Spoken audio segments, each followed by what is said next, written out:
માવસરી પોલીસની મોટી કાર્યવાહી, ખાતરની આડમાં લઈ જવાતો ₹9 લાખનો દારૂ ઝડપાયો. બનાસકાંઠા સરહદી વિસ્તારમાં દારૂની હેરાફેરી અટકાવવા માટે પોલીસ એક્શન મોડમાં છે. માવસરી પોલીસ સ્ટેશન વિસ્તારના દરિયપ 3 રસ્તા પાસેથી પેરોલ ફ્લો સ્કોડની ટીમે છાણિયા ખાતરની આડમાં છુપાવેલો વિદેશી દારૂનો મોટો જથ્થો ઝડપી પાડ્યો છે.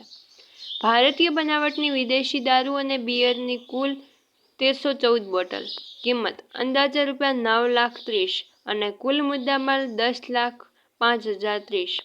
ઝડપાયેલ વાહન પિકઅપ ડાલા નંબર GJ23802657.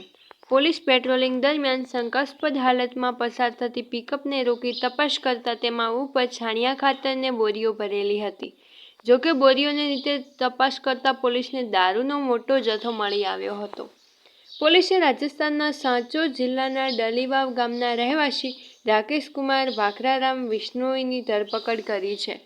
તેમની વિરુદ્ધ માવસરી પોલીસ સ્ટેશનમાં પ્રોહિબિશન એક્ટ મુજબ ગુનો નોંધી વધુ તપાસ હાથ ધરવામાં આવી છે. આ સફળ કામગીરી આઈજી ચિરાગ કોરડિયા અને એસપી ચિંતન તેરૈયાના માર્ગદર્શન હેઠળ પીઆઈ આર.એસ. દેસાઈ તથા પેરોલ ફ્લો સ્કોડ દ્વારા કરવામાં આવી હતી. Bureau chief PJ Chaudhary, Vav Tharad.